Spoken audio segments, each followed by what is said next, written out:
40 বছরে এই পথযাত্রায় আমরা নারীর অধিকার কিভাবে তাদেরকে ক্ষমতায়ন করা যাবে এবং নারীকে সচেতন করা যাতে সে নিজেকে আসলে চিনতে পারে এবং সবসময় বলি নারীমৈত্রী সমতা ভিত্তিক সমাজ গঠনে বিশ্বাস করে।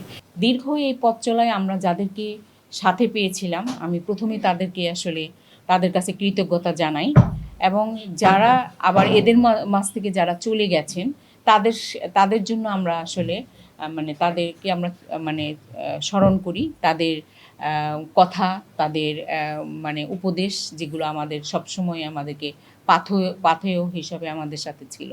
তো সুতরাং এই জায়গাটায় আমি তাদের কাছে কৃতজ্ঞতা প্রকাশ করছি এবং এই 40তম দিনে আজকে আমার সহকর্মীরা সবাই মিলে আমরা যে সকল অনুষ্ঠানের আয়োজন করেছি সেটিও আমি আপনাদের সাথে শেয়ার করতে চাচ্ছি। প্রথমত আমরা যে কাজটি করব সেটি হলো যে আমরা ফিরে দেখব 40 বছরে আসলে আমরা কি অর্জন না আমাদের স্মৃতি, আমাদের কার্যক্রম আমরা স্মৃতিচারণ করতে চাচ্ছি, সেইটা আমরা করব। এরপরে আমরা করব যে নারীমৈত্রী আসলে 40 বছরে যে 6টা থিম নিয়ে কাজ করতেছে সেখানে আসলে আমরা কি ধরনের কাজগুলো করেছি সেই কাজগুলোকে আমরা আপনাদের সামনে তুলে ধরব। আমরা সব কিছুই করব অতি সময়ের সাথে সময়কে বিবেচনা করে। তো সুতরাং এই জায়গাটায় আমরা এই আয়োজন করেছি। আমরা ফটো সেশন করব। আমরা যেটা মনে করছি সেটা হলো যে আমাদের একটা সেল সেন্টার আমাদের আছে, সেটা একটু পরিদর্শন করবেন, উদ্বোধন না, এটা শুধু জাস্ট পরিদর্শন করবেন। আরও একটা হলো যে আমার যে সহকর্মীরা একটা আসলে মিউজিক্যাল সেশন রেখেছে সেখানে আমরা কোনো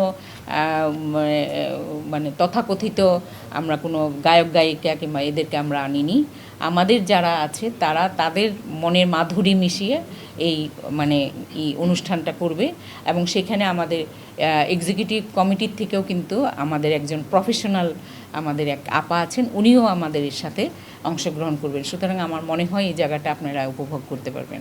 আর 40 বছরে আমরা যেটা অর্জন করেছি সেটা হলো আমরা 40 বছরে এই পথযাত্রায় আমরা নারীর অধিকার, নারীর বিশেষ করে নারীকে তার ক্ষমতায়ন করা, কিভাবে তাদেরকে ক্ষমতায়ন করা যাবে এবং নারীকে সচেতন করা যাতে সে নিজেকে আসলে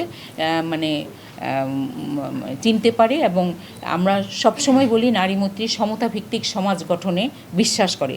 এই জায়গাটায় নারীকে সচেতনতা দিয়ে তাদেরকে আসলে আমরা তৈরি করেছি ক্ষমতায়ন করার লক্ষ্যে। তো সুতরাং এটার সাথে সাথে আমাদের আরও অনেক কিছু আছে। সেটার মধ্যে হলো যে আমরা শিশু পাচার, শিশু প্রতিরোধ, শিশু সুরক্ষা কিংবা বাল্যবিবাহর মতো প্রতিরোধ কার্যক্রম আমরা কিন্তু কাজ করে আসছি এই 40 বছরেও।